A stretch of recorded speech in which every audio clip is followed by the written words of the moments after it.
The Art Center inspires creativity and contributes to community well-being through equitable access to and engagement with visual arts. We collaborate to offer exhibitions, learning opportunities, artist development, and cultural events centered on art, artists, and art enthusiasts in the greater Corvallis area.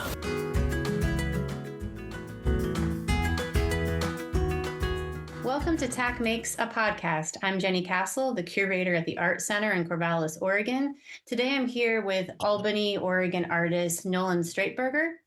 Nolan is exhibiting a series of photographs titled Long Summer Days in the Corinna Woodman Gallery starting on August 30th. Welcome, Nolan. Thank you for joining me today. Thank you. So I'd love to start talking a little bit about your background as an artist. You are trained as a graphic designer and digital imager, but now it seems like you're primarily making photographs. Can you share a little bit about that creative journey and how your graphic design past maybe influences your current artistic practice? Yeah, I've been interested in photography since I was in high school. I was selected to go to Oregon State's Jumpstart program, and that's where I got introduced to photography the first time. So, I started back then with film. Then I went to college and got my degree in graphic design, and later started working as a graphic designer freelance mainly, then with HP, where I worked there for several years as a graphic designer. And, graphic design it's not an expression of yourself. You're working for a client. I wasn't really creating art on my own when I was in graphic design. It wasn't until I became laid off with HP that I found myself rediscovered myself as an artist, I guess you could say. Yeah.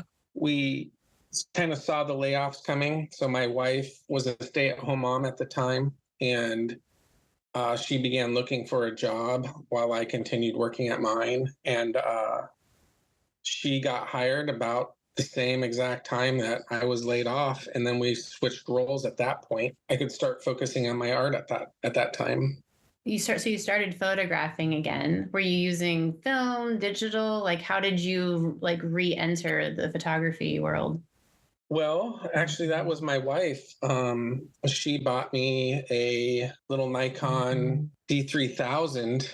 I think she could feel that I needed to continue my path in art and express myself. An artist who doesn't create will go nuts, And so she got me this camera. I was spending so much time with Haley, and it was just natural for me to bring my camera when we went out to the park, or when we went out for walks, or even when she was doing things at home, that camera was there.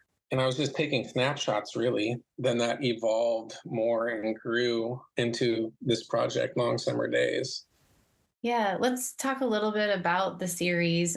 So Long Summer Days will be on exhibit. I'm assuming the collection of photographs is very large, and you've narrowed it down for the space a bit.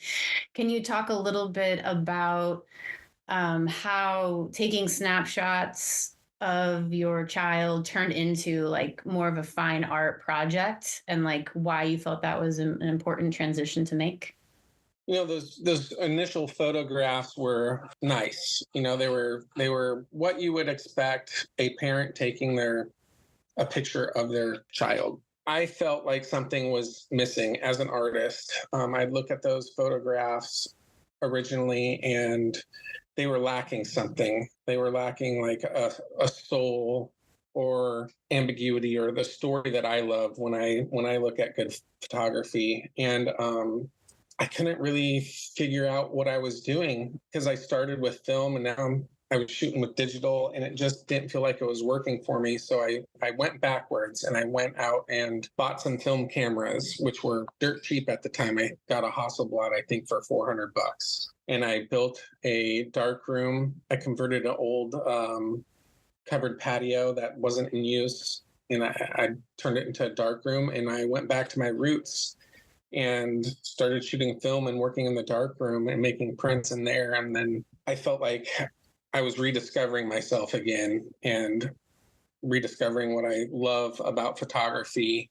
And I was able to make the photographs that spoke to me. And I took those skills and was able to convert them back to digital. So for people who are listening that might not have like a deep photographic background, can you explain a little bit about, I mean, at least within your experience, the difference between shooting with film and shooting with digital? Like, is there something intrinsic about the process that feels more satisfying to you? And is that an easy thing for you to articulate or no? I love tactileness of creating art. And even throughout my project Long Summer Days, I evolved as a photographer shooting with a lot of different types of mediums of photography. But I keep it really, like, when I'm shooting digital, I keep it really basic. I don't do a whole lot of editing. I think I'm using Photoshop CS 5.5, so that's how old it is, and it works perfect for me. I don't airbrush things out. I don't rubber stamp things. I don't do a whole lot of editing that most people do in Photoshop. I keep it simple to dodging and burning and adjusting contrast and stuff like that. And then, that evolved into shooting large format on film, and film was expensive. So I cut back on film and I just put darkroom paper in there. And I was shooting on darkroom paper. And then I upgraded my camera, traded a motorcycle for a nicer digital camera. And I kept on playing around. I was shooting on ortholitho film, and now I shoot on wet plate. So it's been a whole evolution just with the medium of photography that I've been using too. I guess I would love to circle back to the comment you made about how the digital pictures you were making of your daughter seemed to lack soul, which is, I think, like a hard thing to like point to, but you were obviously like viscerally feeling it. And so did changing the type of medium you were using within photography help with that? Or do you think it was more of the mental approach to how you were looking at your daughter, and like as more of like a, from through the eye of an artist versus just a parent? Yeah, it was a little bit of both. Again, my roots were in film. I love photography. I love studying photography. I'm kind of weird. I love listening to artist talks online of photographers I love. I have a huge collection of photo books. So to me personally, it comes down to what I personally like about a photograph. And when I was looking at those photos I was originally taking, and they weren't speaking to me in any way, but everybody else seemed to enjoy them, I knew I kind of had to change my approach. So it's a personal thing, I think, as an artist. Yeah, it's hard to explain to other people, but when I take a photograph that I like, I know I got it instantly. As soon as that shutter clicks, you can feel it in your gut. Or if you see something and you need to take a photo of it, it just comes within. It's hard to explain, really.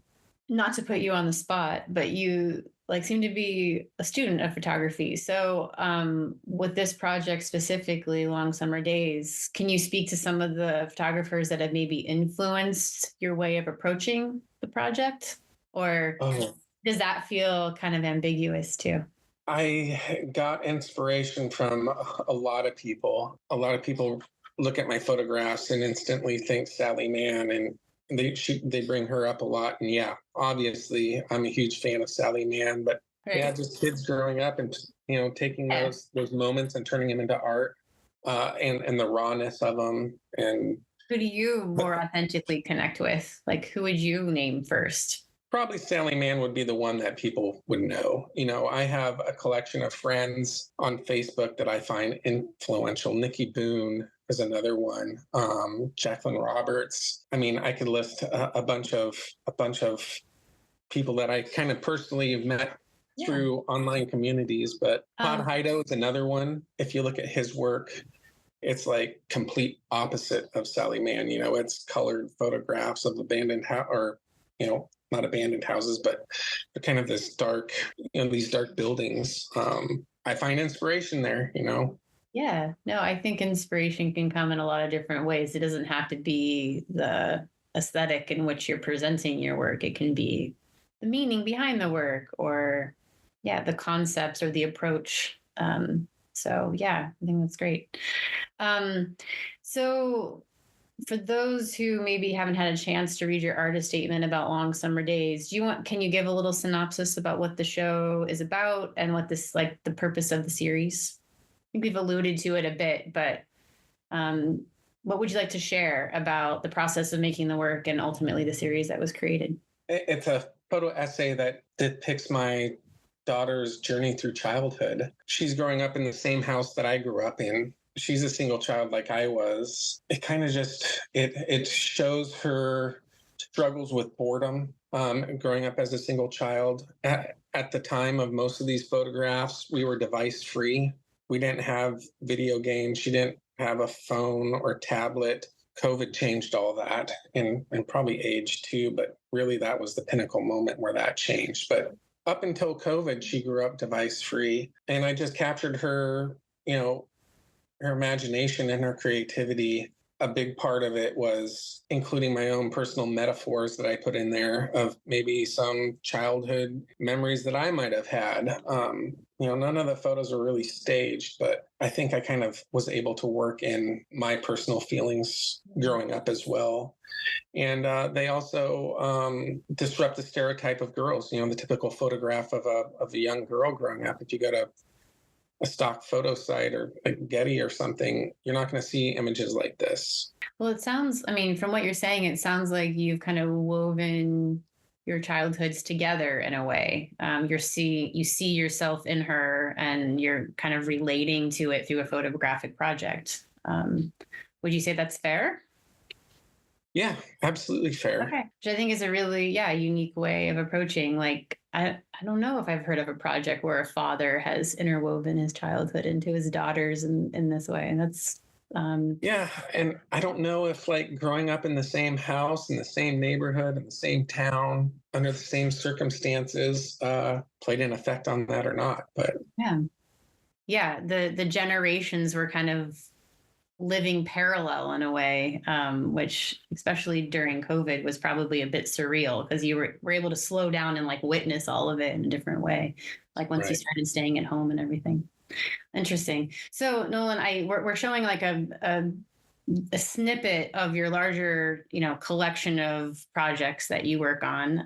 We're very excited to be showing Long Summer Days, but are there any other projects that you're working on that you want to talk a little bit about and share with people listening?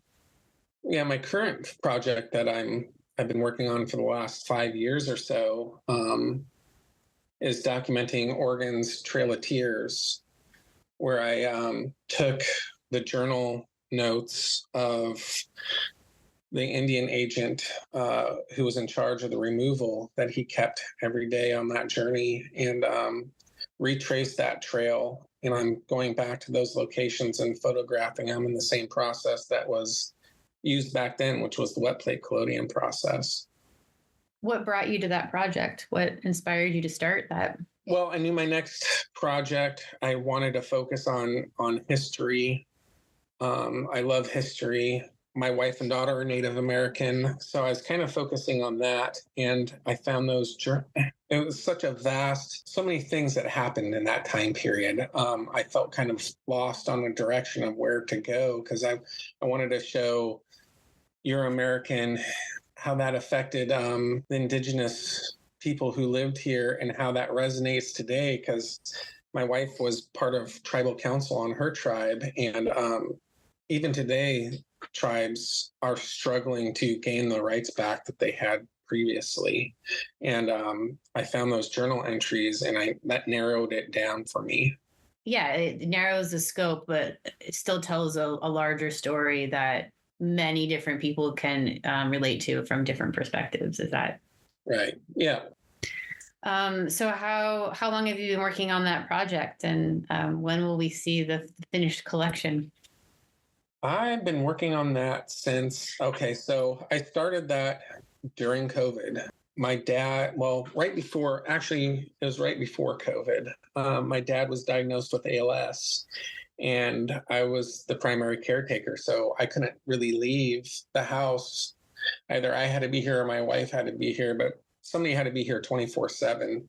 And that disease was progressing so fast. It got so bad that, we couldn't leave. So this is kind of what I started working on, was researching this. And then COVID happened and everybody was stuck. And so that gave me a lot of time to do the research I needed to do for this project. And it took several years of research.